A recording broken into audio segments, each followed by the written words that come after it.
घुटना, घुटना को शुद्ध भाषा में क्या कहा जाता है? ठेवना बोला जाता है। तो ठेवना भी देखिएगा पीछे आएगा, आगे थोड़े आएगा, ठीक वो आगे नहीं आता, वरना चलते वक्त आगे आ जाता, आदमी उलट जाता ऐसे ही करके। इसमें आप देखेंगे तो केवनी वगैरह में हो गया। यहाँ पे तू सब लड़कियां को देख रहा है, दूसरा फोटो लगाते हैं।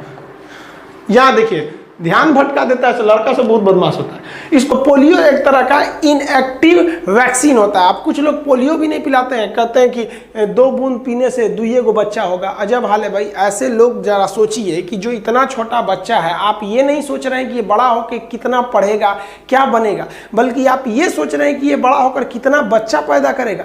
कितनी गजब की सोच है।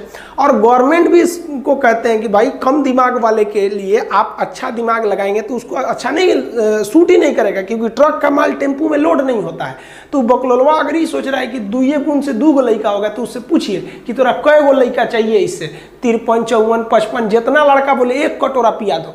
रीजन इसलिए नहीं कि इसको पोलियो हो जाएगा, अगर इसको हुआ तो हमारे देश में भी पोलियो वायरस जिंदा बचेगा। अगर बीपी लो हो जाए तो बढ़ाने के लिए फल फूल नमक वगैरह खाइए, ज़्यादा बढ़ जाएगा। हाई हो गया है तो नमक तेल मसाला गर्म चीज़ कम कर दीजिए, लो हो जाएगा। तो ये दवा और मेडिकल पे दवाइयाँ भी अवेलेबल रहती हैं बीपी को कंट्रोल करने के लिए। हाँ, बीपी को कंट्रोल करने का घरेलू उपाय भी क्या है? घरेलू उपाय समझिए। मान लीजिए कि अगर आपका बीपी बहुत बढ़ गया है और आप चाहते हैं बीपी को घटाएं, तो आप अपनी साली से बात कीजिए। साली से बात करेंगे ना तो बढ़ा हुआ बीपी ऑटोमेटिक लो हो जाएगा। और अगर आपका बीपी बहुत लो हो गया है और आप चाहते हैं इस बीपी को बढ़ाएं, तब आप अपनी घर वाली से बात कीजिए।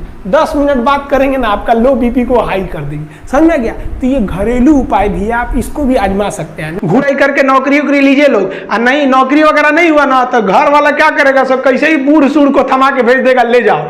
जो बनती है आलिया उसी को मिल जाता है कालिया। इसलिए ज्यादा मेकअप टेकअप पे ध्यान नहीं दीजिएगा, इन्हें कि ठोड़ और रंग के घूमने लगे या कोरोना के बीच में। पढ़ाई पे ज्यादा ध्यान दीजिएगा, पढ़ाई वगैरह करिएगा, तब ना आपको अच्छा घर द्वार मिलेगा। नहीं तो ऐसे थमा देगा किसी को घर वाला, कोनो सरकारी नौकरी लेके आएगा, कैसनो रहेगा, एकदम करिया भूचेंग लेके चल जाएगा। इसलिए सब लोग भाई पढ़ाई एकदम दिल से कीजिए। अब कुछ लोगों का कहना है कि भारत को 2 फ्रंट वार झेलना पड़ेगा, एक चाइना से, एक पाकिस्तान से। हमारे हिसाब से ये 1.5 फ्रंट वार है। पाकिस्तान थोड़ी ना लड़ पाएगा भारत से। अब अंदाजा लगाइए ना, पाकिस्तानी सेना प्रमुख बाजवा का क्या कहना है कि पाकिस्तान का जो एरिया है वहां पर जितने हॉस्पिटल है उसमें 50% बेड खाली रहे, क्योंकि इनको पता है कि जो इनकी फौज है ये पिटा के आने वाली है और इनके लिए बेड खाली रहना चाहिए। और साथ ही कहा है कि ब्लड का भी इंतजाम रखिए, क्योंकि इनको पता है भारत वाला बहुत बुरा थूरता है सब, तो ब्लड वगैरह गिर जाएगा, मुंह हाथ फूट जाएगा, तो ब्लड की भी जरूरत है। पहले से ही बेचारे तैयार हैं। वाह, हम लोग की फौज हथियार खरीद रही है, इससे ब्लड ये सब बेड उड खरीद रहा है। अच्छा है भाई, आपको कम से कम पता तो है आपको आपकी औकात। अब आपके दरवाजा में ग्रीस घट गया तो दरवाजा खोलेंगे तो चोय चोय बोलेगा। वैसे ही आपके शरीर में जैसे बुढ़ापा में यूरिक एसिड बढ़ेगा, साइनोवियल द्रव घट जाएगा, अब आपकी हड्डी चोय चोय बोलेगी। तो उसी को कहते हैं लोग गठिया हो गई लो बाबू को। तो देखिएगा बूढ़ा बुजुर्ग आदमी को गठिया हो जाता है, घुटना में बैठिए नहीं पाता, बैठेगा तो चोय चोय करेगा, तो पकड़ के बैठेगा, अरे बाप हो, लाठी ले रहेगा। अब बैठ जाएगा तो उठेगा एकदम कहर कहर के। वे बुढ़ापा बड़ी खतरनाक होता है। अगर आप चिकन बनाते होंगे कुकर में और अगर 12 सीटी लगा दीजिए, जहां 12 सीटी लगा देंगे ना तो टेंडम जितना है वो गल के खत्म हो जाएगा। तो कुकर जब खोलेंगे ना तो हड्डी अलग मिलेगा, मांस अलग मिलेगा। हड्डी और मांस को कौन जोड़ के रखता है? टेंडम। किसी किसी में टेंडम बहुत ज्यादा होता है, तो कोई कोई मुर्गी लाइएगा ना, बूढ़ मुर्गी, उसे सुरा का मीटवे नहीं गलता है, उसका गलबे नहीं करेगा, घींचना पड़ेगा इसे, उसको खींच के। काहे के लिए? वो बूढ़ मुर्गी का टेंडम जो है तगड़ा था, यानी हड्डी से मांस बढ़िया से पकड़ा हुआ था। समझ में गया? बुढ़ापा में टेंडम वगैरह गल जाता है, देखने झूल जाता है आदमी का शरीर एकदम। हाँ, हड्डियों का ज्वाइंट होता है, उसे क्या कहेंगे? लिंगामेंट। यहाँ भी लिंगामेंट होगा, यहाँ भी लिंगामेंट होगा। आजकल डॉक्टर एक टेक्निकल भाषा का प्रयोग कर रहा है, जहां ज्वाइंट से हड्डी टूट रहा है ना तो पेशेंट को डरवाने के लिए कह रहा है, oh my God what happened with his. कहेगा इसको ना टूटा नहीं बोलेगा, नहीं कहेगा हाथ टूट गया, कहेगा लिंगामेंट टूट गया, लिंगामेंट। अब बेचारा मरीज अनपढ़, उसको क्या पता है लिंगामेंट कौन जीगा, उसको लगेगा है भी कुछ टूट गई लो हमरा, कि डॉक्टर साहब बचा लीजिए। हाँ कोई बात नहीं, 1 लाख जमा कर दो। डॉक्टर वकील अगर आप नहीं जानते हैं तो बढ़िया से खाली कर लेगा सब।